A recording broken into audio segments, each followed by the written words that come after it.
Bom, bom dia. A maioria já me conhece aqui, mas enfim, como ela falou, eu trabalho na ANAC.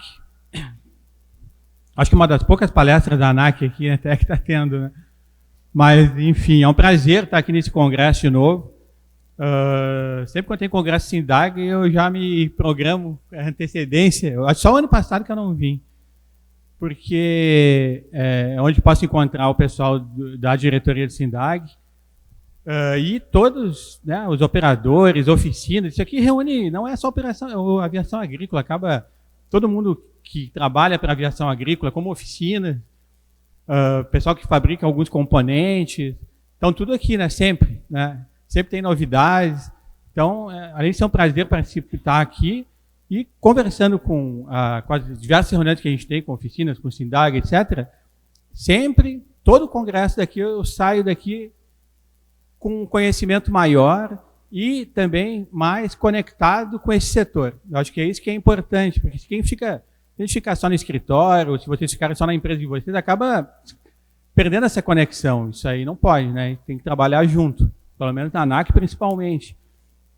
A minha gerência lá, é para mostrar aqui, bom, tá meus contatos aqui, mas no último slide também vai estar o telefone, e-mail, podem mandar e-mail à vontade, fazer contato lá com a gente, sem problema. Então, eu vou só mostrar um pouquinho a estrutura, a nossa, para entender onde é quem é que está falando aqui, né? Onde é que eu estou lá nas caixinhas da ANAC.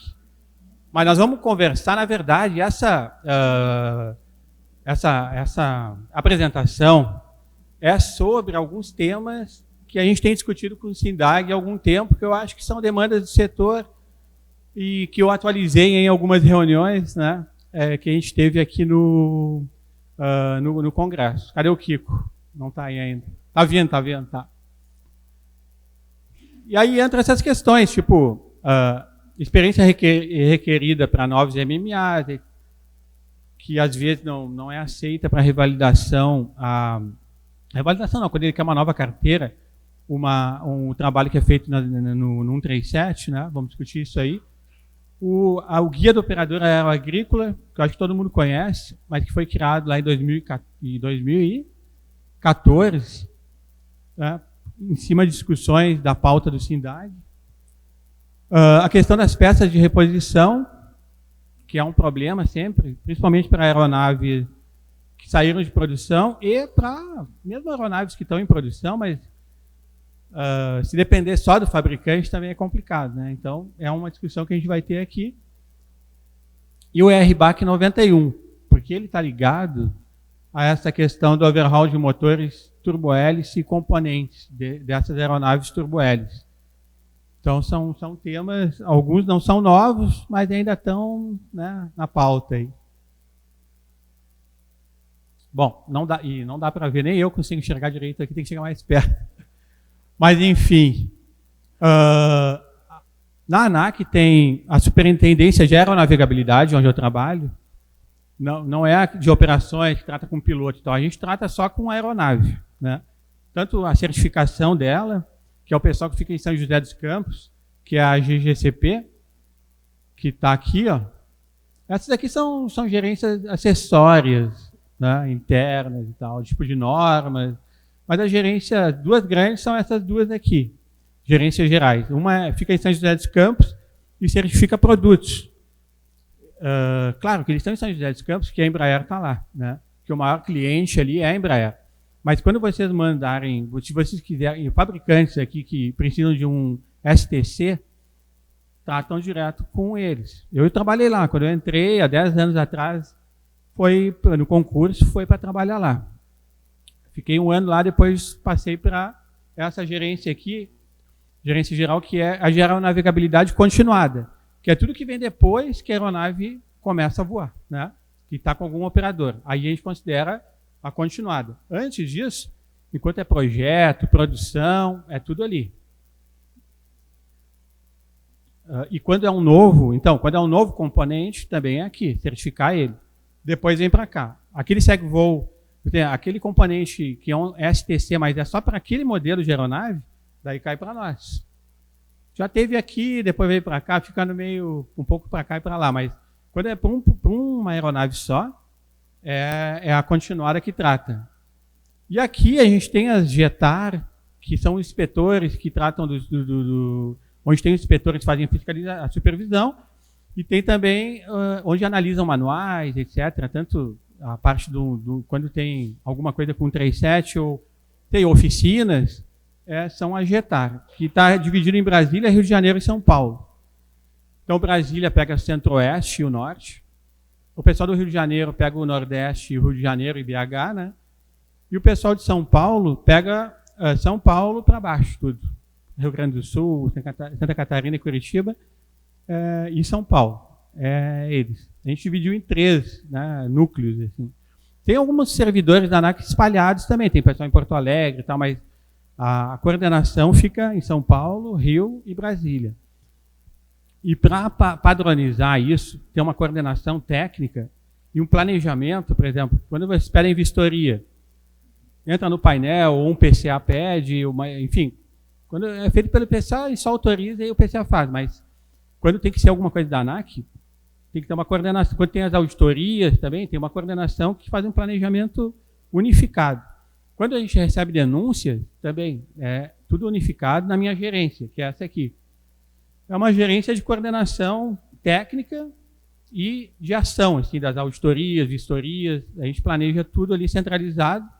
Então, todas as missões que tem são centralizadas, a gente faz a escala do mês, e aí as JETAR indicam as pessoas que vão participar. É assim que funciona. E aí, claro, o que interessa para vocês aqui é que na minha gerência também a gente faz a coordenação técnica, que ela é padrão, daí todo mundo tem que seguir aqui essas 3 gerências aqui. Bom, começando com um tema aí. Na verdade, assim, a apresentação não é tão didática, assim, não é para ensinar alguma coisa. É para a gente aproveitar aqui e discutir. Né? Assim como eu tive reunião com o SINDAG, a gente também discutir aqui com quem quisesse algumas questões que a gente está discutindo com eles. Né? E aí, o próprio SINDAG me passou o que gostaria de discutir aqui. Né? Que a gente já discutiu nas reuniões, mas eu botei aqui. Então, está um pouco despejado aqui a pauta, o e-mail que veio ali, eu coloquei aqui. Então, por exemplo, um assunto que era overhaul de motores e componentes, deixa eu ver se tem mais aqui. Tá, continua no segundo slide também. O que acontece? Para motores convencionais, isso aí, contando o histórico, para quem não sabe, assim, em 2009, 2010, ali, teve uma pressão muito forte dos operadores de que a necessidade de ter que fazer uma revisão geral do motor, o foco era o motor. Além do custo, o que se argumentava na época é que tecnicamente não era preciso. Sempre. Às vezes tem que fazer. Mas é tipo assim, e é verdade. O fabricante ele botou uma régua ali, mas ele não tem como saber também como é que, pensando no motor convencional, mas serve para qualquer componente, mas ele diz, olha, quando chegar aqui, faz uma revisão geral, né? Mas é uma estimativa esse troço. Né? Ninguém, não tem como, de um dia para o outro, pum, ele tem que fazer. É uma estimativa conservadora e tal, do fabricante. Bom, o que a ANAC acha? Faz. A recomendação da ANAC, sim, segue tudo que o fabricante está recomendando. Agora, obrigar isso, entende? Quanto a ANAC, a autoridade, na época se obrigava. Assim como se obriga hoje para quando é turbo-hélice.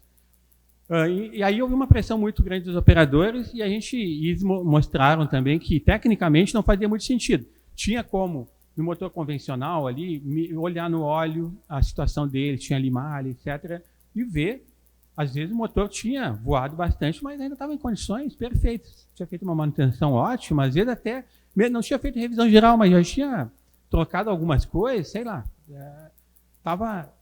Não era obrigatório que naquela hora lá tinha que fazer a revisão geral.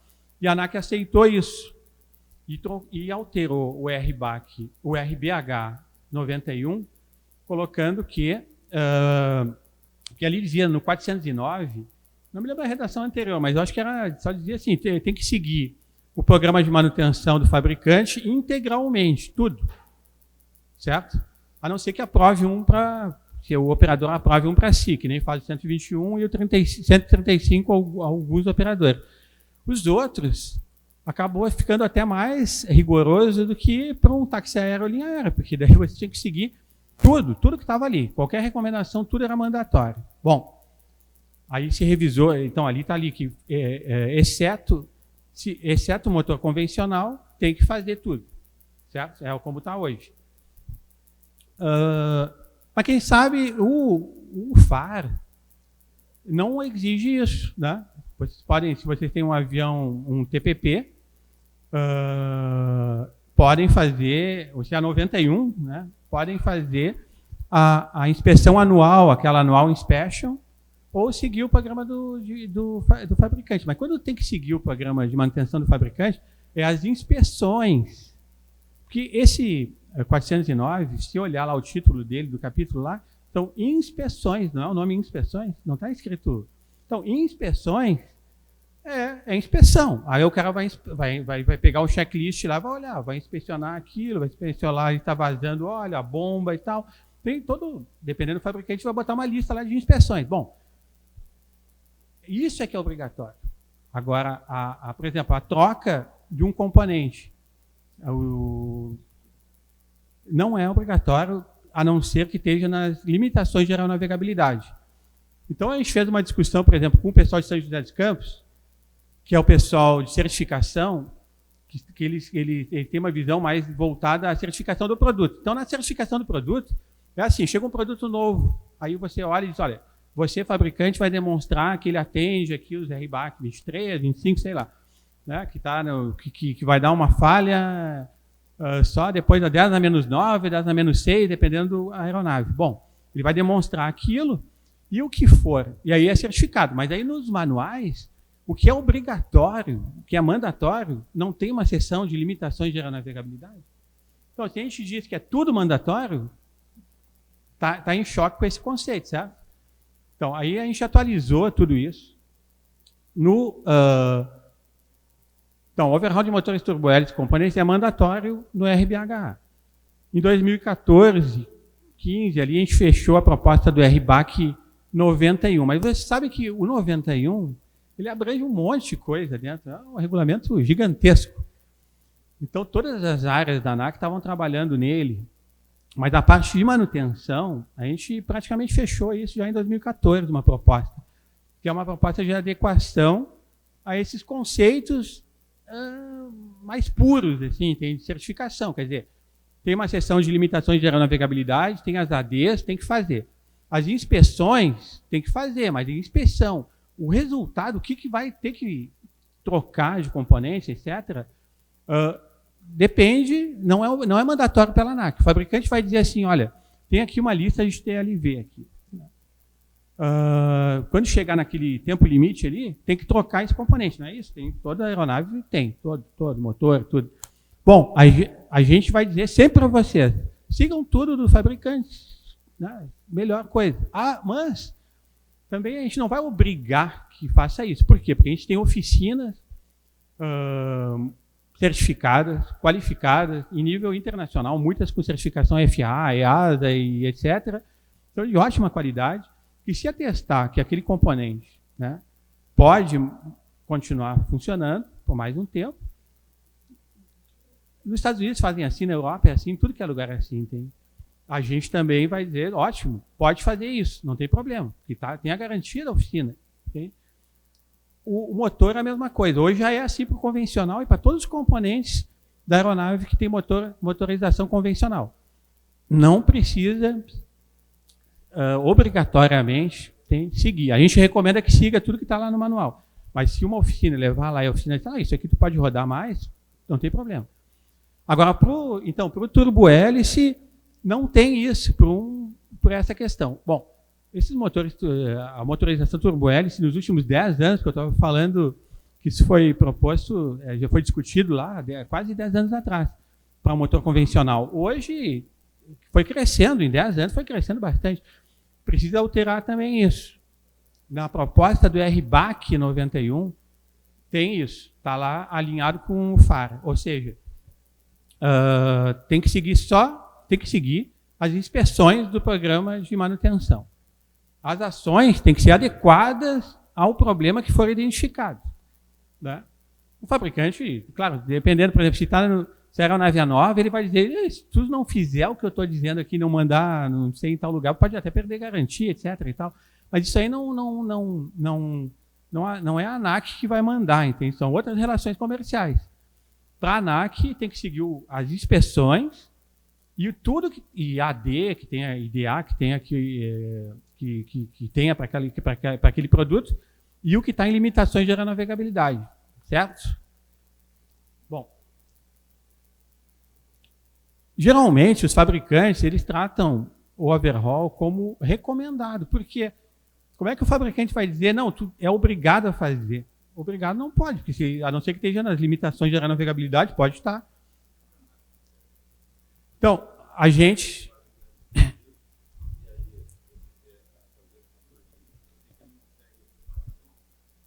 que ele fala que é recomendado. Isso, porque, na verdade, é porque o RBH está desatualizado. Já tem uma proposta desde 2014 ali para atualizar. Quando entrar em vigor o RBAC 91, claro, como ele não entrou em vigor ainda, espero que ninguém mexa nessa parte, mas nessa parte da navegabilidade, como está hoje lá o texto que a gente propôs, ele não é mais mandatório. Está que nem o FAR, assim. A gente vai dizer, como a ANAC, sempre vai dizer, não, segue de preferência, segue o que está ali do fabricante, mas se mandar para uma oficina ela testar que pode continuar andando com esse motor, mesmo que seja turbo-hélice, não tem problema. Mas tem que ver a questão da segurança aí, se ainda pode estender, vai estendendo, né? Então, tudo fica on condition, entendeu? Fica assim, depende, tem que analisar e ver ali se pode seguir. Tem coisas que não tem como, porque não tem como analisar ali, dependendo da hora, quantas horas voa, não tem como abrir, tem alguns componentes que não tem como ver, tem que tocar mesmo, né? Porque nenhuma oficina vai dizer, olha, como é que... Tem coisas que não tem como fazer NDT nem nada, tem que trocar mesmo. Né? Mas tem outras que talvez não precise. Os componentes, todos eles é a mesma coisa. Hoje, às vezes há uma confusão, não, mas o componente está aqui na tabelinha aqui, né? Chegou o tempo de limite de vida dele aqui. Mas para motor convencional já é assim. E para turbo-hélice, hoje tem que trocar tudo. Tem que seguir tudo que está lá, porque o requisito está desatualizado. Mas espero que entre logo em vigor esse RBAC 91. Você sabe que tem uma subparte K nele, que é aquele de compartilhamento de aeronaves, né? Operação compartilhada e tal. E aquilo ali está sendo revisto, é meio novo, tem muita alteração. Como está grudado no 91, atrasou um pouco, que eu saiba. Mas a parte de aeronavegabilidade tem que ser publicada logo, mas vai ser atendido aí quando sair isso. Essa grande demanda de vocês também, porque o táxi aéreo, sabe que é diferente, a linha aérea também, mas então, vocês acabam sendo afetados por isso aqui, né?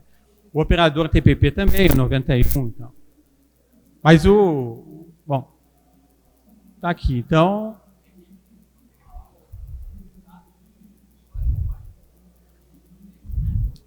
Sim, não sei se até o diretor da ANAC vai estar aqui daqui a pouco, né, que é o Bezerra.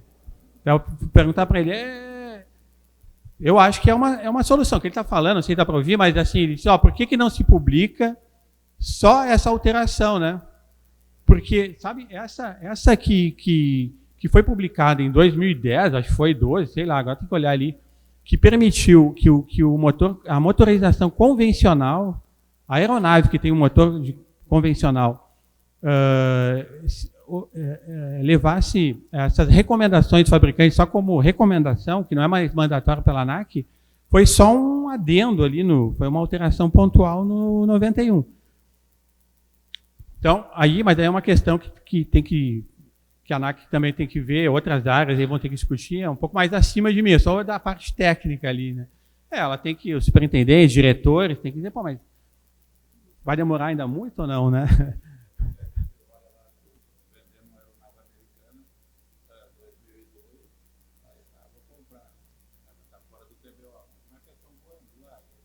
Sim, traz uma aeronave lá, está fora do TBO e aqui teria que ter, né? Sim. Sim. Não, eu acho que está errado isso. Desde 2014 que a gente propôs que, olha, isso aí tem que alterar. Agora é uma questão formal de publicar isso aí, né? Mas talvez se demorar muito, se o diretor disser ali, vai demorar muito isso aí, bom, daí teria que alterar isso aí pontualmente, né? Com certeza. Mas você tem que, olha, sinceramente, não estou fazendo assim, mas eu estou sendo sincero, na verdade. O SINDAG é a única, da parte do 91, certo que é a aviação agrícola, mas está inserido ali nessa aviação, 91. É sensacional vocês terem esse sindicato, porque não existe, na aviação a gente não tem, né? Não tem nada. Tem de linha aérea e eu digo na parte de manutenção, claro, depois tem de piloto, etc. e tal, mas estou falando quanto à aeronave também, se preocupe também com essa questão da aeronave, nessa área aí, vocês estão muito fortes. Tem que aproveitar isso aí também, né? Isso é importante, porque, por exemplo, essa demanda que a gente está discutindo aqui é de vocês, mas todo o TPP aí também, né, pensa a mesma coisa. Às vezes eu tenho contato com eles, com o operador TPP em congresso, alguma palestra, alguma coisa que está ligada à oficina, porque não existe nada assim para 91 mesmo, não existe associação forte nem nada, né? É uma pena, porque a aviação 91 TPP é muito grande no Brasil, é enorme.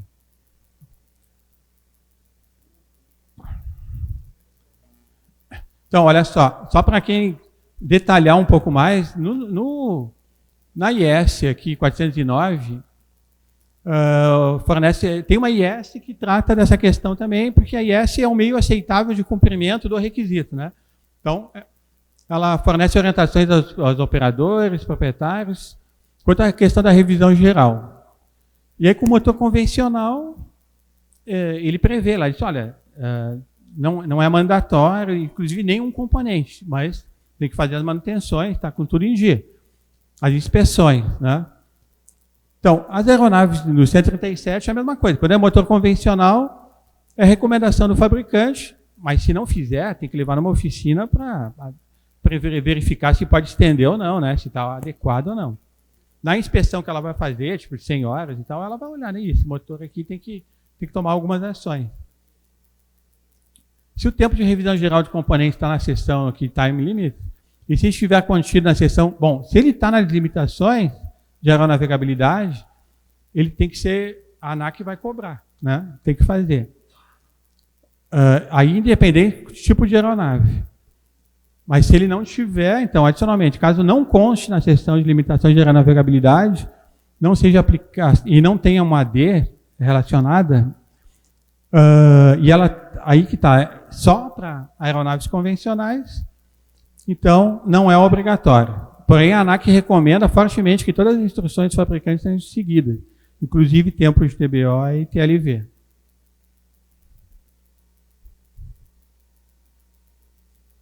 Bom, quanto a essa questão aí do overhaul, TBO e tal, alguém quer falar alguma coisa?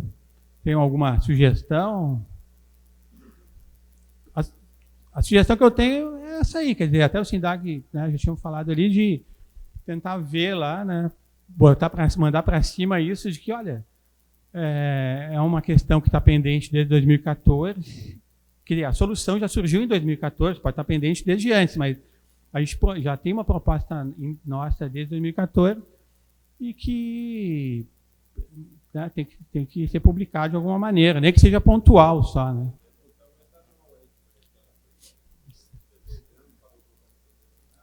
Sim, sim, sim. O exemplo do etanol está falando, né, também. Sim. Não, é verdade, mas sabe o que é? A aviação americana, ela é 10 vezes maior, é incrível. A economia deles é 10 vezes maior, né? Então tudo é meio 10 vezes maior. Né? O índice de acidente que tem lá, comparando o overhaul da turbina, que eles tocam até, né, você sabe a quantidade de hora que vem, como eu estava falando na compra, a gente não consegue comprar porque as turbinas estão sempre com horas excessivas, que é exigido pela ANAC aqui, então a gente não consegue certificar aqui, né, a não ser que faça overhaul. E esse tem, como eu vou te dizer, maiores acidentes por causa disso lá, estatística deles? Não tem reporte disso aí. Não, depois, claro, Se fizer o overhaul sempre, quando o fabricante está mandando, como vocês estão fazendo para turbo-hélice, na verdade, funciona. Né? Mas, claro, que encarece bastante se é desnecessário. Porque não é só isso, você tem que trocar todos os componentes ali que está na tabelinha.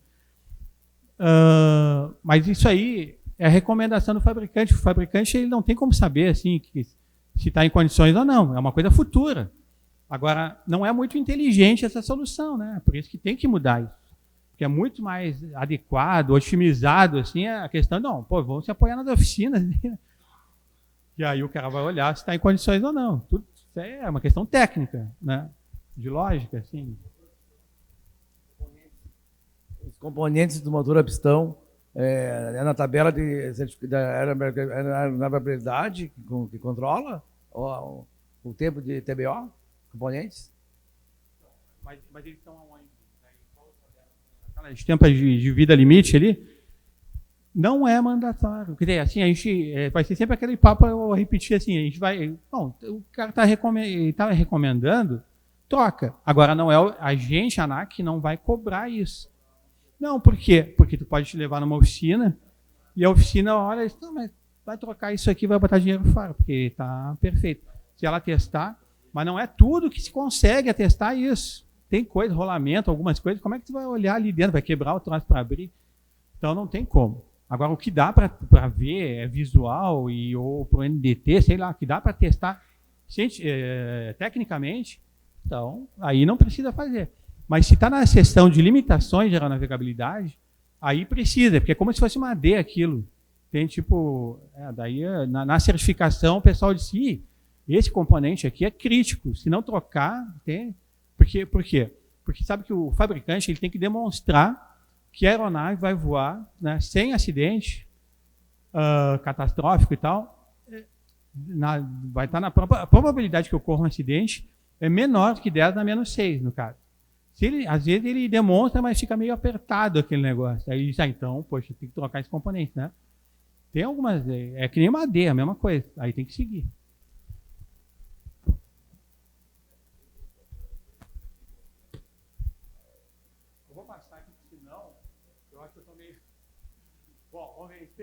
A experiência para o MMA. Então, solicitação de que a experiência requerida para a formação de novos mecânicos possa ser adquirida dentro da empresa de aviação agrícola, não somente em oficinas de manutenção aeronáutica. Sim, isso aí também, o 65 aqui, ele está desatualizado também, que não previa isso, que ele copiou um pouco que era o RBAC, quando surgiu o 65, o 43, o 145, as revisões novas aí que surgiram nos últimos anos, não se revisou tudo, não se alterou tudo, assim, algumas coisas continuaram como eram antes. Falta adequar, não só para o 137, mas para vários operadores 91, inclusive esses 90 agora, onde tem mecânico ali trabalhando, vinculado, tem que ser, a experiência dele tem que ser considerada, porque ele está lá, não está o tempo todo ali. Então, isso aí tem que ser revisado e tem toda a razão o SINDAG de requerer isso aí. Envolve, na verdade, o 65, o pessoal de licença, que é da SPO. Né? Não é nós diretamente, mas às vezes está misturado, é mecânico. Então, tem uma demanda nossa interna para que se altere isso também.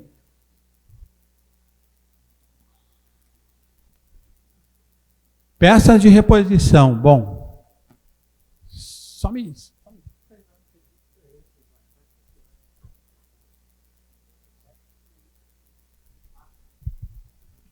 Bom, peça de reposição. Eu estou passando, às vezes demora um pouco mais alguns assuntos que eu acho que são mais interessantes, tipo esse aqui. Depois eu vou passando mais adiante, mais rápido os outros. Isso aí é interessante, pode ficar 2, 3 horas aqui conversando, esse é o problema, mas não vai dar. Mas o que tem hoje? Eu acho que a reivindicação também é sensacional, precisa, porque isso aí, esse tipo de coisa aí, a dificuldade afoga o setor, né? Diminui o número de aeronaves. Se isso aqui for solucionado, pode ter mais aeronaves voando aí, né? Então é uma questão muito importante. Hoje, segundo o SINDAG, tem mais ou menos 550 aeronaves conforme o último levantamento que foi feito no RAB em 2018, que os fabricantes já não produzem mais, né? Mas cá entre nós, até os que produzem, tem esse problema aqui também, né? É um problema geral. E aí, mas aí, se o cara não produz mais, é pior ainda, né? Porque fica dependendo, fica mais difícil conseguir peças de reposição, certo? Tendo em vista a idade avançada das aeronaves. Atualmente, a certificação de empresas nacionais para a fabricação é bastante onerosa. Sim, se quiser se certificar como fabricante, é complicado. Mas é o seguinte, mas acontece o seguinte, as organizações de manutenção, o pessoal 145, pode confeccionar pequenas peças. Algumas pequenas peças que são padrão da indústria, pode fazer, né? Bom, aqui ficou um exemplo meio simples demais, que isso aí, mas até outros também pode fazer, inclusive mangueira, por exemplo. Na verdade, o cara quando, sabe a mangueira, quando vai fazer, vai trocar a mangueira, bom, se tiver as partes numa ponta e na outra estiver boas, é só a mangueira, mas ele pode trocar tudo. Ele vai estar fazendo um outro produto. Mas, na verdade, não vai estar fazendo um outro produto, ele vai estar fazendo o mesmo produto, é o mesmo PN, tudo igual. Mas ele vai estar fazendo uma revisão geral extrema, de repondo tudo, todo. Ele repõe a borracha e repõe as partes ali, que eu não me lembro o nome, que encaixa ali na ponta. Nipple, então, mas ele vai trocar tudo. Quando tu entregar a outra mangueira, ela não tem nada a ver com o que ele deixou lá. O produto, mas a especificação técnica, a engenharia dela é idêntica.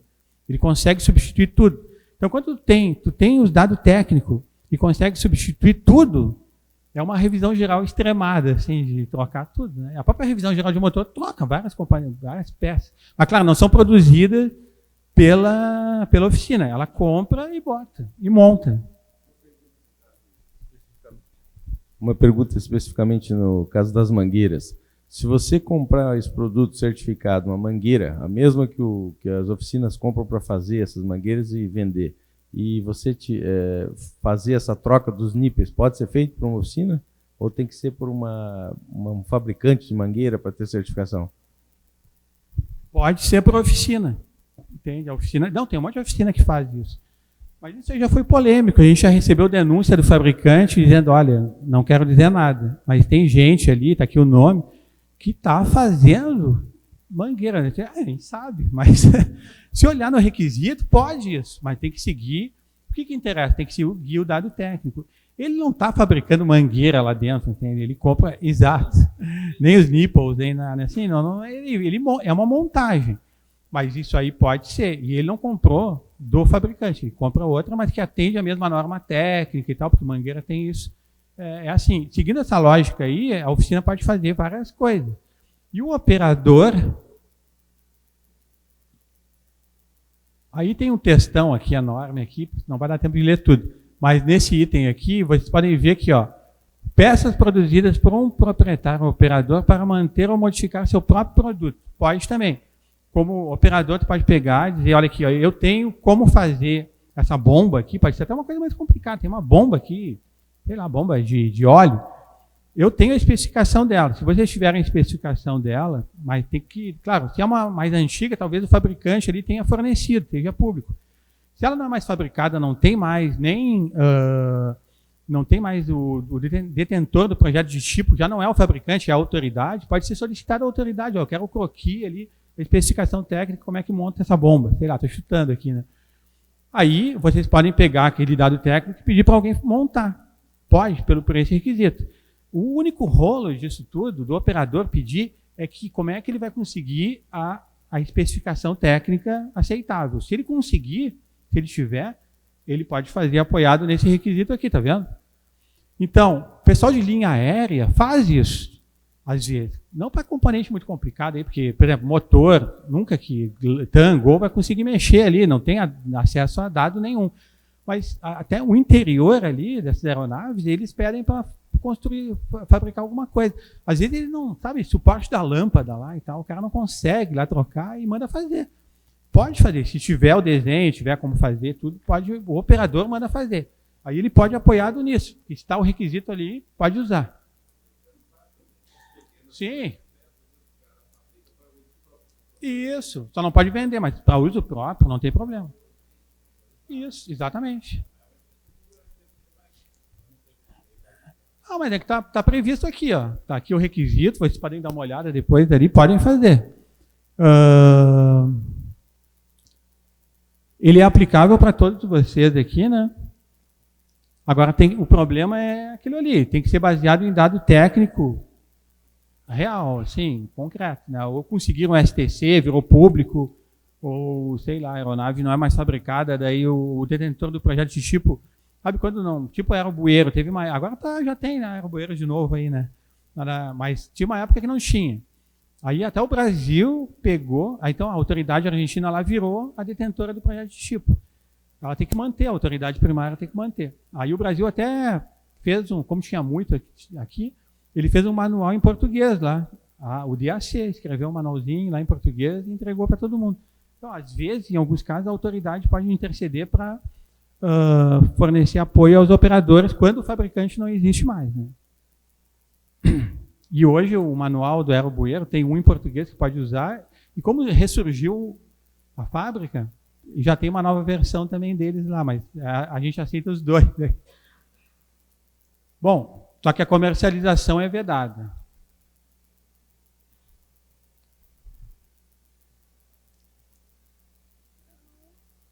Então, o guia do operador aeroagrícola foi uma solução que se deu, deixa eu ver que ano que é esse troço aqui. Mas acho que foi em 2014 ali, porque eu me lembro que eu comecei em 2014, fui eu que escrevi várias coisas dele ali, em 2015, para divulgar, porque uma coisa a gente fazia reunião só com a diretoria do SINDAG, essas coisas, mas e os operadores todos, claro, o SINDAG depois tem uma divulgação até melhor do que a ANAC, essa é a verdade. Mas aí, como a ANAC, a gente também tinha que divulgar para todo mundo. Então a gente colocou, né, algumas respostas, algumas perguntas ali. Agora nós precisamos fazer uma nova rodada. Se vocês tiverem, precisamos fazer uma atualização disso e tal, né? Aproveitar o congresso para isso. Então se tiverem novas dúvidas, mandem lá para o e-mail lá do SINDAG, eles mandam para nós, ou mandam direto para nós, nós vamos atualizar, né? Mas o que aconteceu? É que nessa época aí estava uma demanda muito grande, assim, o SINDAG já vinha pressionando há muito tempo a ANAC, pelo que eu saiba. E aí depois conseguiram lá ter acesso à área técnica, etc. Eu me lembro que daí que eu entrei lá, fui lá para Brasília, e aí a gente, poxa, desde lá, assim, estamos trabalhando juntos, mas quando acumula muita coisa, tinha muita dúvida sem resposta, tem muitas coisas para fazer. Mas agora já passou um tempo aí, talvez tenha, com certeza. Já vi com eles que tem novas demandas, tem essa questão dos mecânicos, tem uma que a gente nem listou aqui, mas é a questão do mecânico poder fazer o serviço, um mecânico auxiliar, né? Porque hoje tem que ser um MMA para estar vinculado ao 137. Um auxiliar, ele só é previsto no 145 se for supervisão do mecânico, né? Mas lá nos Estados Unidos também, pegando o gancho de novo, eles têm uma figura do repairman, né, lá, que é um auxiliar, assim, a um nível um pouco menor de experiência, etc. Mas é um cara, é um mecânico, mas ele não tem toda aquela experiência requerida para conseguir, né, a CHT. E ele pode fazer algumas coisas. Então, talvez seja interessante para você. Hoje tem que ser o mecânico que assina. Pode ter um auxiliar lá, mas o mecânico tem que ir lá. Mas a gente poderia conseguir avançar num conceito assim de um mecânico que pode fazer menos coisa, mas que também pode ser útil. Ô Henry, no 91 já se prevê alguma coisa sobre isso, não? Então, isso aí não está endereçado em nenhum regulamento, nenhuma proposta nossa. Não tem, porque a gente não chegou ainda. Na verdade, isso aí foi proposto para entrar na agenda regulatória e não entrou. Então, não se tem ainda solução. A gente pode pegar isso aí como gancho, e aí, Kiko? Pode pegar isso aí como gancho, a questão do mecânico auxiliar, sem supervisão, tipo o repairman lá dos Estados Unidos. Pegar essa demanda e fazer, se apoiar em cima dela e de algumas outras, para um conjunto de reuniões para achar uma solução primeiro. E aí depois, já existe uma, assim, que seria fazer que nem eles fazem. Que é um cara que faz menos, mas a gente dá permissão para ele assinar. Porque tem coisas que a gente pensa assim, não, o mecânico, ele pode fazer até 100 horas e tal. Então a gente pensa no topo ali, vai fazer algumas ações. Mas e as outras coisas menores? Como é que faz? Nada pode fazer daí. Henry, eu gostaria de dar uma certa clarividência a uma coisa. A agência está entendendo que nós não temos demandas, por isso pararam com o SairTech, por isso parou o GOA? Estão entendendo que nós não temos demandas em aberto? Na verdade, bom, eu não posso responder pela agência, porque eu sou bem da área técnica ali, mas o que eu sabe tem demandas, mas a gente não aquela agenda de reuniões não tem mais, certo? E algumas demandas, tipo desse mecânico, não foram para frente. Essa que é a verdade. Porque parou, bom, aí parou. Vamos retomar isso aí daí, né? Tentar retomar isso. Retomar a agenda, botei ali, tá vendo? Aí fica mais público. Essas coisas aí ganham. Na verdade, o que precisa, é tudo uma questão de prioridade, não é verdade? Na vida é assim, a gente tem um monte de coisa que a gente gostaria e tal, um monte de coisa que quer, e tem demandas aqui e tal.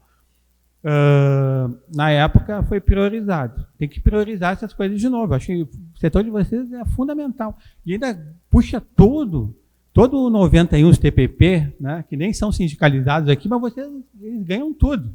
Não ganham tudo. Porque o que está escrito aqui no GOA, quem conhece o guia, aquelas respostas, não é só para a aeroagrícola. Acaba pegando todo mundo. Todo mundo que é 91 entra de carona naquilo. Mecânico vinculado, etc. Poder mandar IAM, vocês podem fazer IAM, mas não é só vocês. Aquelas respostas ali servem para todo mundo que tem mecânico vinculado, era o clube para todo mundo. Entende? O pessoal do 90, agora que é administração pública, né, segurança ali e tal também. Então,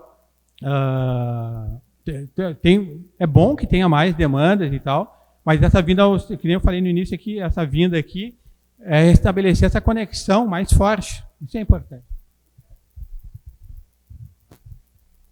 Como que é considerado o GOA PANAC? É uma instrução, é um regulamento, é uma IS?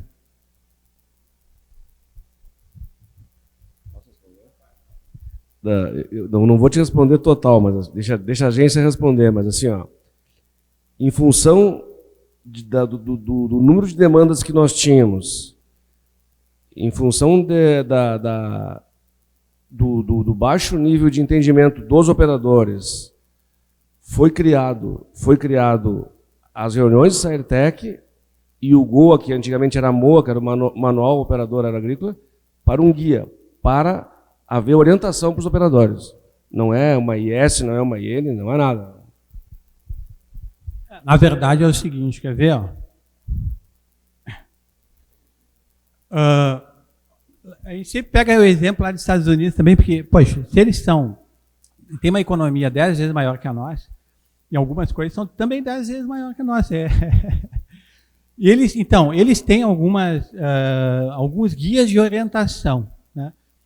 E é isso, é um guia de orientação, porque já existe o requisito, já tem lá o AIS, o meio aceitável, e às vezes falta explicar como é que funciona ou não. A gente mudou algumas coisas, foram criadas IS para atender algumas demandas de vocês. E no guia está explicando isso. Essa aí de poder botar o GDPS. GPS. Isso. Aí não existia, né? Dos dispersores lá também, não existia. Então, houve mudanças, né? Fruto dessa conexão maior com o setor de vocês. Eu acho que a ANAC precisa entender melhor as demandas, daí se o que é válido, tudo, a gente alterou, e aí no guia a gente explica. Não adianta ficar entre nós, esses guias, a gente começou com vocês.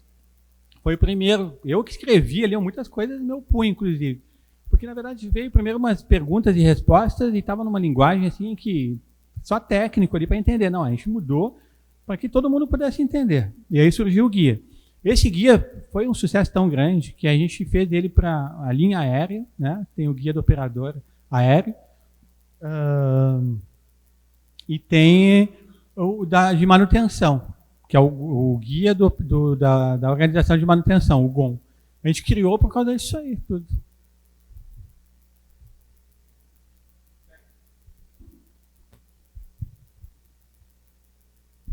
Oi, R. Você mencionou que o guia é para ser seguido e é a resposta de muitas dúvidas. Com relação à manutenção a nível de IAM, ele tem força para um mecânico fazer a validação da IAM sem passar por uma oficina? Um mecânico autônomo, seguindo o guia, que, ao meu entender, tem prerrogativa para isso, pode ter a validação de uma IAM por mecânico autônomo, através do guia, que não é um RBAC, que não é uma instrução, e está dito como guia de orientação? Sim, não, então, o mecânico autônomo, na verdade, vinculado, se ele está vinculado a um 137, um aeroclube, etc., ele pode fazer IAM, né, e apresentar na ANAC em papel, né, porque no sistema IGAN lá já pediu para alterar isso aí, mas ainda não foi para frente. Agora, não é o guia que está dizendo, o guia diz que pode, mas não é o guia, ele não é uma lei, ele tem por trás, né, o RBAC, que permite também. Só que o que aconteceu? Em algumas coisas, graças a Deus, o RBAC não entra no detalhezinho, entendeu? E deixa mais... Porque os requisitos, a gente tem que cuidar, porque às vezes há desvios graves nisso aí. O requisito, ele tem 2 conceitos que tem que seguir. Tem que ser mínimo e genérico. Se não for isso aí, for específico, começar a detalhar a coisa, não é o conceito dos requisitos. Em todo mundo é assim.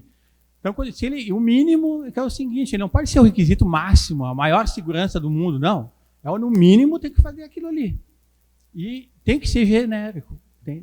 Então, nesse caso, graças a Deus, né? E aí, na questão da IAM, lá no 91. E aí, a gente está dizendo, olha, nessa interpretação é que sim, não está limitado. E ele vinculado à organização, pode. Tem umas que fazem. Pode fazer. Porque a IAM, ela, claro, nas limitações do mecânico, que ele vai poder fazer até 100 horas. Então, ele chega lá e faz uma inspeção e aí encontra alguma parte da aeronave lá, sei lá, qualquer um defeito estrutural. Tem coisas que ele não pode arrumar. Ele vai ter que dizer, olha, eu fiz aqui, mas isso aqui tem que mandar fazer numa oficina. Agora, ele encontra um componente que pode trocar. Pode trocar. Tem uma mangueira ali com problema, e se ele trocar ela, não tem problema. É dentro do nível de complexidade que o mecânico pode fazer facilmente. Pode fazer. Se começa a ter complexidade maior de reparo, que não é uma troca, não pode. Você tem que fazer uma troca, mas tem que configurar de novo, ou você tem que seguir algum dado técnico mais complicado, aí não pode. Mas a IAM, geralmente, ele vai ver isso, vai fazer a inspeção, vai ver, as viagens estão cumpridas? Estão. Está tudo em dia? Tá. Atesta ali, manda bala, não tem problema. E aí, bom, claro que o tempo já acabou, mas é porque tu está considerando o tempo que depois tem pergunta, né? Não, mas o pessoal já está perguntando, eu vou estender um pouquinho. Daí que ele foi publicado em 2015.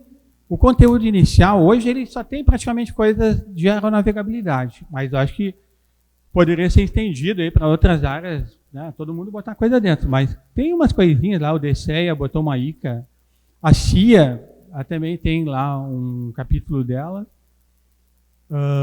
o DGPS aí foi atualizado aqui, a última atualização é em 2016. Depois a gente parou um pouquinho com essa coisa, mas está na hora de dar uma revisada, ver se tem novas dúvidas. A gente já viu que tem uns 5, 6 itens que dá para avançar, né? Então,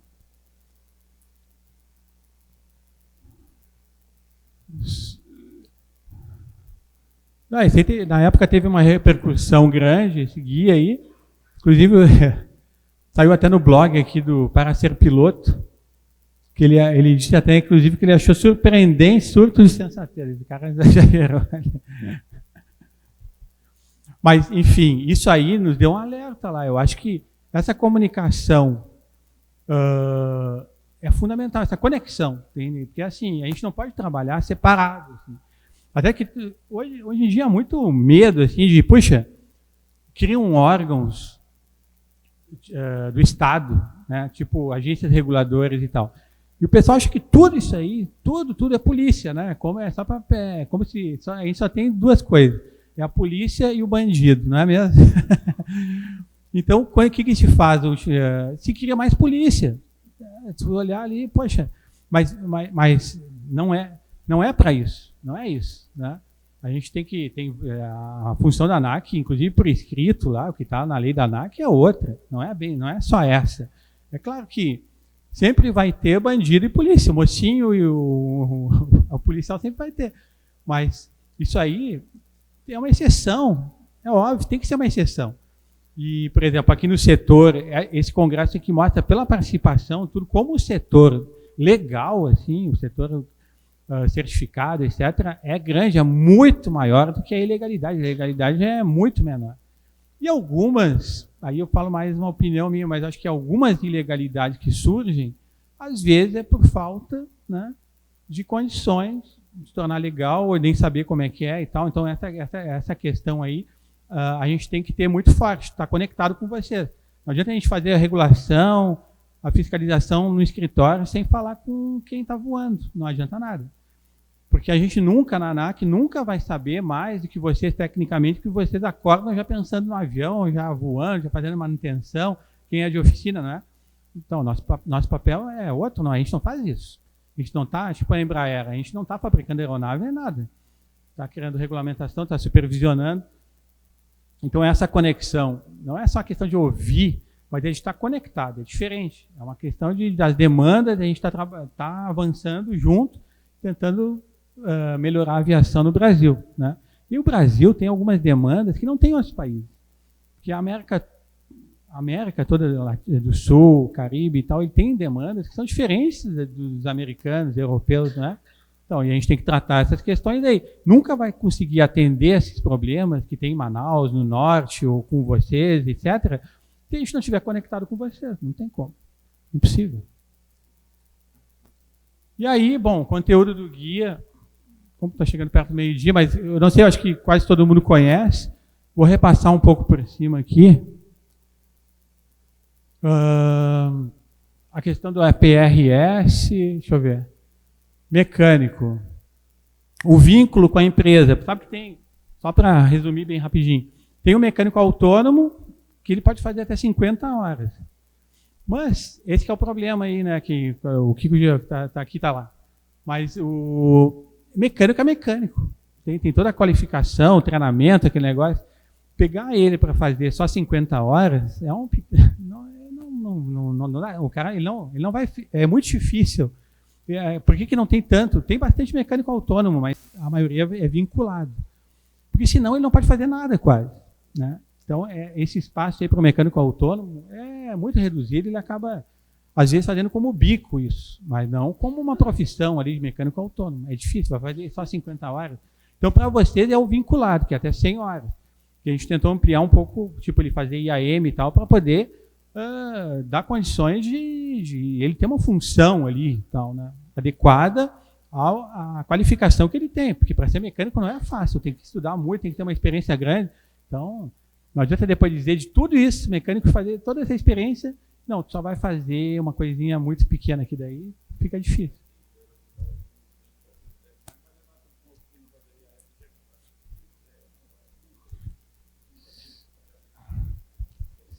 Sim. Não, daí...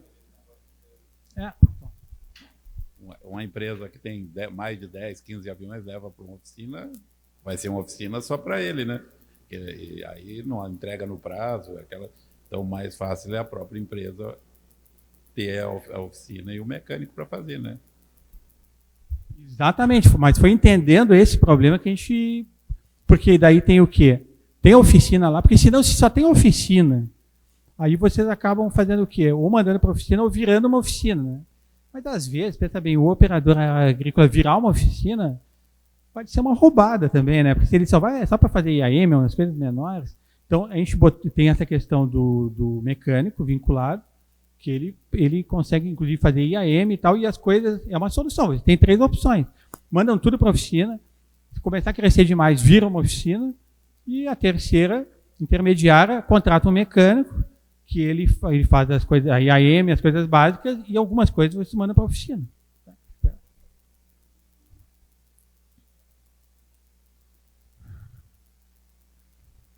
Então, então, a questão da IAM está lá no GOA. Quantas IAMs ele pode fazer e tal, não tem limite.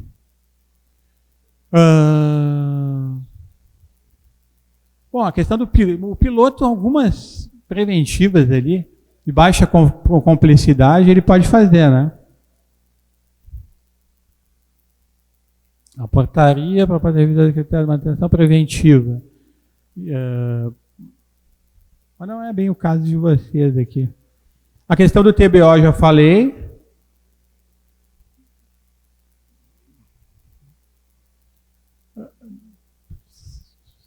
Enfim, só para não roubar demais o tempo, a gente aproveitar assim, mais algumas dúvidas de alguma coisa que eu não falei aqui para a gente falar. E se vocês quiserem anotar os e-mails, telefone, podem mandar. E aí fica o compromisso aí do SINDAG também da gente retomar aquelas reuniões. Vou marcar, daí a gente vê depois como é que faz, né? Porque só a conexão também com a área técnica fica difícil, né? Porque aí, às vezes, tem coisas que a gente precisa, tipo a RBAC 91. Não é só a sugestão técnica, porque como é que funciona? Quando tem uma alteração do regulamento, a área técnica é consultada, mas não é ela que publica direto, né? Mas, enfim. Quer falar? Ficando chato fazendo pergunta aí para você, mas não sei se é dessa área aí.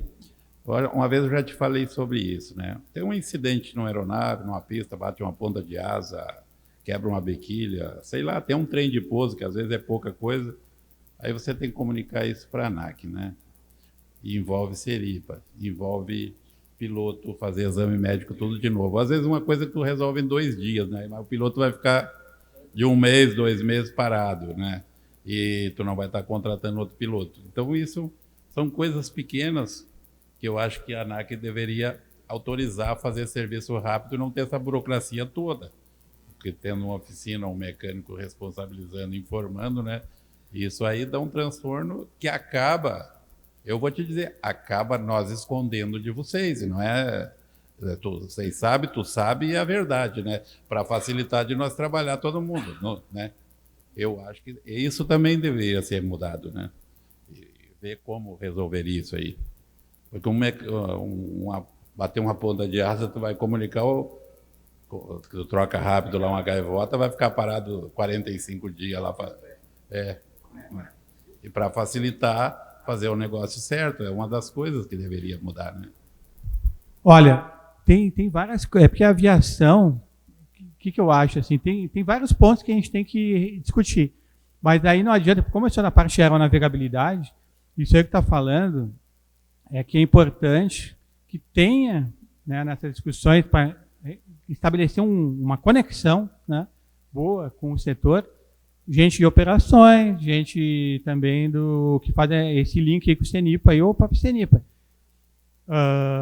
Mas, com certeza, essa questão do acidente, ela é pré-histórica. Isso aí não muda há milhares de anos, né? Estou exagerando, claro. Mas é uma coisa muito antiga, né? E a gente, olha, cá entre nós, muitas mudanças que tem aqui é porque a aviação, ela não tem coisa mais conservadora do que a aviação, né?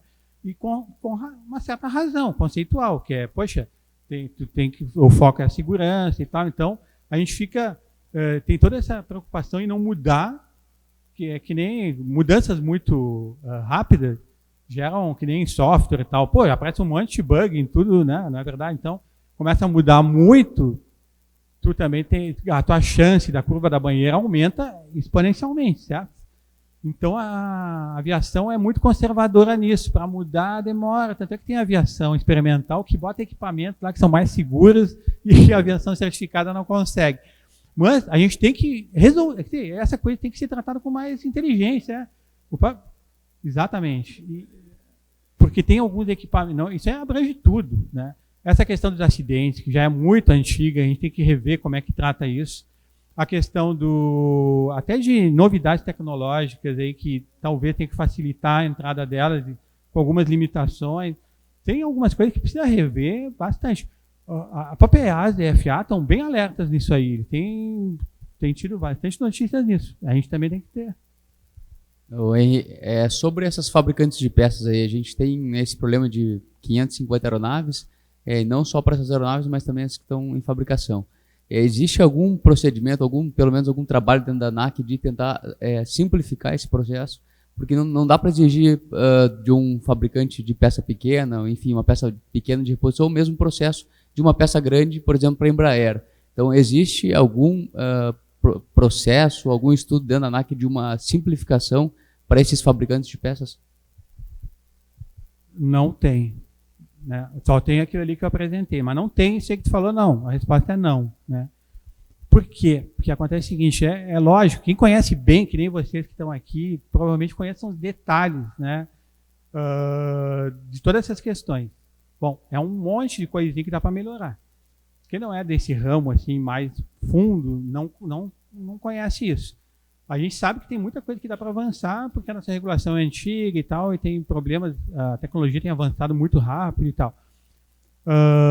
Essa questão, né, do fabricante, o monopólio e tal, também tem que discutir isso, pelo menos. A solução não é simples, não é assim, né?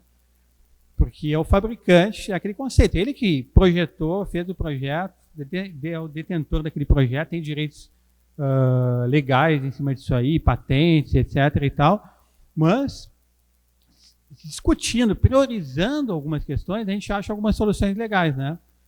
Agora, é tudo uma questão de priorizar isso, tem que botar na pauta isso, a gente tentar de alguma maneira jogar essas questões, tem várias questões, está espalhado aqui, escolher uma, outra e levantar a prioridade delas. Tudo na vida é assim, daí essas coisas aí faz, o resto não faz. Vamos deixar para outra vez. Mas essas questões aí, com vocês que trabalham o dia todo com isso, e com a gente ajudando também, a gente acha soluções, a gente achou aí para várias coisas. E eu acho que até melhorou a segurança. Porque quando ele deixa órfão lá um setor, ele vai procurar, acaba, isso aí não ajuda em nada, só atrapalha.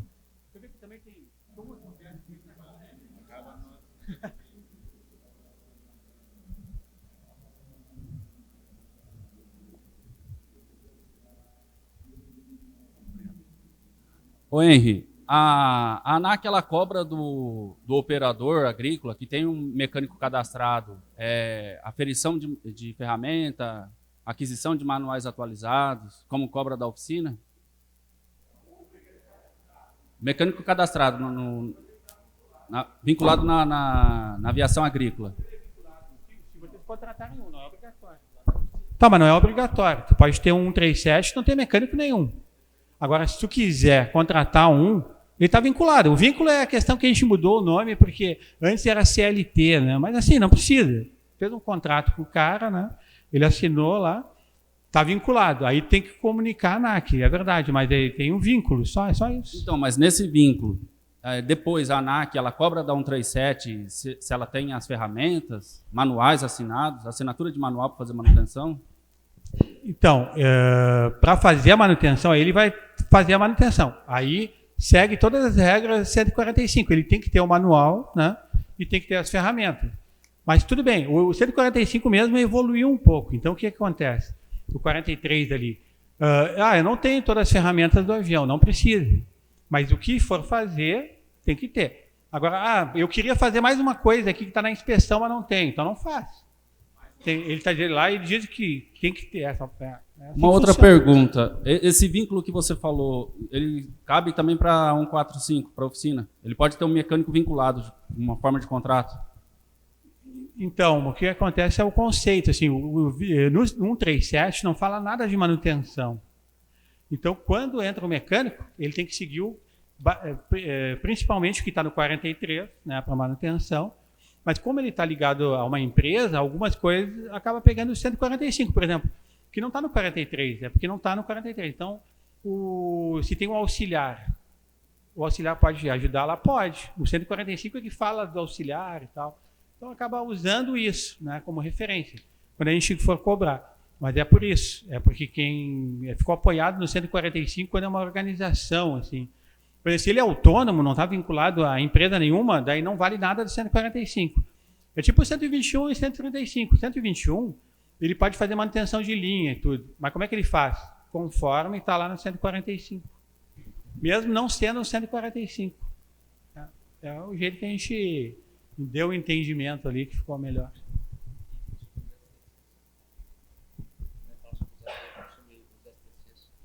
Não entendi o que falou. Então, não, só uma lembrete aqui antes da pergunta. Tá. A última, tá. Então, pode fazer, depois eu falo daí outra coisa. Tá bom. É sobre o RAB.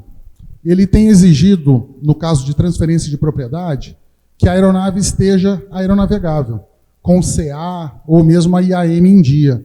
Isso é normal? Isso é uma mudança de regra? Então, eu entendi. Então, na transferência de uma aeronave, sim. o RAB tem exigido que a mesma esteja com CA em dia. Mas na hora de transferir. Eles não estão aceitando a aeronave vencida ou cancelado. E isso tem causado muitos problemas para a gente. Que você pode comprar uma aeronave acidentada e você vai precisar pelo menos do documento em seu nome para você investir nessa aeronave, para você pedir um voo de teste. E o RAB não conclui a transferência. Mas, geralmente, internamente, a relação com o RAB é o seguinte: quando o RAB tem alguma dúvida, não está navegável, alguma coisa, vocês têm que pedir tipo uma vistoria ou regularizar junto à Getar. E a gente, daí na Getar lá, a gente comunica o RAB, dizendo, olha, isso aqui está ok. Quando tem vistoria, a gente faz a vistoria e o RAB fica esperando o resultado. A gente avisa o RAB, dizendo, olha, essa aeronave aqui está ok. Daí tá legal. Quando tem pânico o RAB lá, tem que falar com a aeronavegabilidade e a gente comunica com o RAB e libera. Entendi. Mas se você tem uma aeronave vencida em nome do antigo proprietário, você não consegue pedir um voo de teste porque você ainda não é responsável pela aeronave. E você também não pode concluir o pagamento se você não tiver com o documento. Então isso está causando transtornos, né, para os operadores. Sim, mas aí a aeronave é aeronave, entende? Mesmo que mudar de dono, tudo, ela tem que ter todas as manutenções de dias, tudo, certo? Tanto faz quem fez, se é o operador antigo ou novo, tanto faz.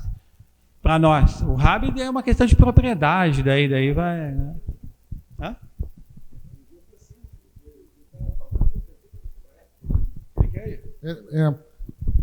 Acho que você não entendeu, Henry. Henry, por exemplo, assim, o que ele falou é o seguinte, por exemplo, você compra uma aeronave, você quer comprar uma aeronave, nas condições que ela está, aí ele não consegue transferir, está sem manutenção, mas ele quer fazer manutenção. Só que como é que ele vai fazer uma manutenção de uma coisa que não é dele? Não vai investir dinheiro numa coisa que é dele. Então isso é umas coisas que tem que ser revistas na legislação também. Porque a propriedade... Não, é verdade, é um rolo, na verdade, é um rolo. Mas a manutenção está desconectada da propriedade. Quer dizer, então, bom, tá dizendo assim, enquanto ele não passou a propriedade para o outro, não consegue fazer. Né? Bom, talvez tenha um rolo aí que eu não esteja bem a par, entende? Porque, deixa eu pensar assim, a gente acaba recebendo muito rolo quando é importação, né? Então, vamos ver no caso da importação. Tu compra uma aeronave em novembro, tu faz o esporte lá, garante que ela está aeronavegável. Mas, às vezes, quando vem para cá, não está tudo aeronavegável. Mas a propriedade já foi tratada com o RAB, pelo menos eles já deram entrada. Eu comprei a aeronave. Ainda não está aeronavegável, não está nacionalizada, mas a primeira coisa que tu faz é entrar no RAB manifestando lá que tu vai ser o novo dono, né? Pelo que eu sei. Vai depender de uma vistoria. Essa vistoria ainda está no nome do outro formalmente, mas já tem documentos dizendo que já existe um novo dono.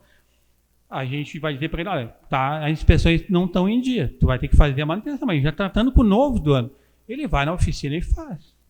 Agora é verdade, está no nome do outro cara. Bom, aí tem que sentar e ver esses detalhes aí, onde é que pega o negócio, mas... Sim. Mas a nota ali me passa. Ah, tá.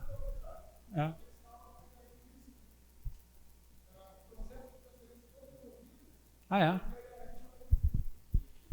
Bom, tem que ver o detalhe ali. Tá. Não, mas me passa por e-mail, porque às vezes é um detalhe, não sei se a trava é lá no RAB, ou onde é que está, se foi o pessoal da Getar. Tem que... Entendi, foi devolvido. Pois é meio... Não, porque não... Sim, mas não deve estar. Na verdade, assim, já tem uma compra, já comprou o negócio, mas não está registrado. Bom, então como é que eu vou te dizer? Tem alguma coisa aí que está estranha, entende? Mas porque o que eu entendo é assim, já comprou, já é o dono no cartão, assim, mas não está registrado que tu é o dono. Mas já entrou com o processo. Aí depois, tu pode fazer manutenção, tudo, claro, sem dúvida. Mas me manda ali que deve ter algum detalhezinho aí que... Mas Gil, tu queria fazer a última pergunta? Ele quer fazer a última pergunta. Não, mas é bem... Só um minutinho. Bem rapidinho. Não, mas eu prometo.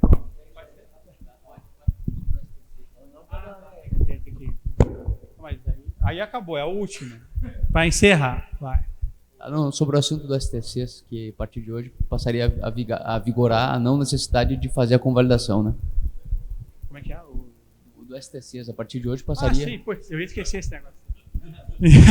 Não, mas na verdade, é que falaram aqui, numa reunião que a gente estava, mas daí porque a gente estava conversando aqui, tem coisas que falta, porque assim, problemas, todo mundo sabe quais são, toda hora a gente está no corredor, está no banheiro, está no banheiro, e o cara, tem um problema aqui, não sei o quê, problemas, a gente tem vários, né?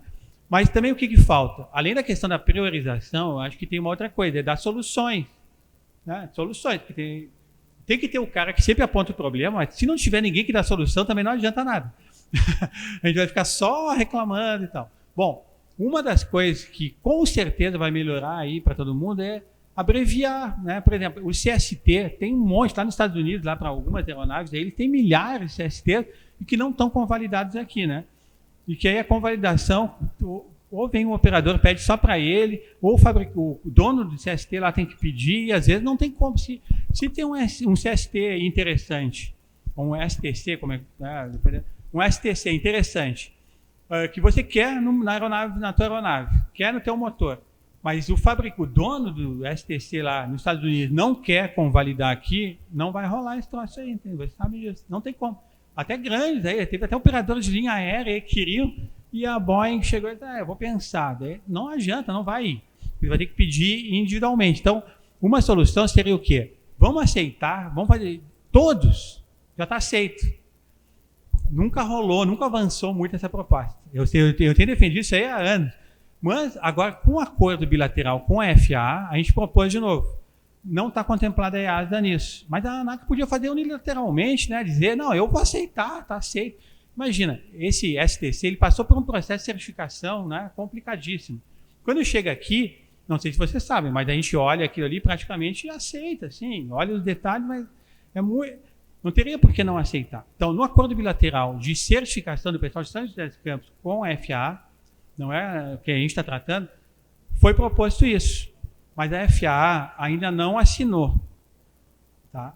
Mas se vingar vai acontecer. Mas podia estender isso aí para a EASA, por exemplo, mesmo que não esteja no acordo bilateral, porque eles podem não gostar tanto disso, mas a gente tem a ganhar, né? A gente pode fazer unilateral, não pode dizer, eu aceito. Mas não tem nada disso ainda, entendeu? Mas o que tem a notícia é que a FAA, a gente tinha proposto, eu descobri, essa data é 31, mas não passou. A FAA, os técnicos deles acharam interessante, mas não foi assinado isso ainda, tá? Pode... Não, mas eles vão ganhar mais. Não, mas para eles vão ganhar mais. Na verdade, a ANAC, historicamente, tinha dificuldade de aceitar isso, porque tem a reciprocidade, né? A gente tem que... Mas se a gente vai ter um ganho enorme nisso, não tem porquê, né, ficar incomodando, eu acho, né? É que negócio de passaporte, não, então não deixar o americano vir para cá. Daí é um negócio é a mesma coisa. Mais ou menos, né, entre aspas. Gente, foi um prazer, mas assim, a gente vai ser expulso daqui a alguns minutos, se a gente não sair por bem, né? Mas então, muito obrigado. Obrigado pela participação de vocês, pelas perguntas e tudo mais. Né? Valeu.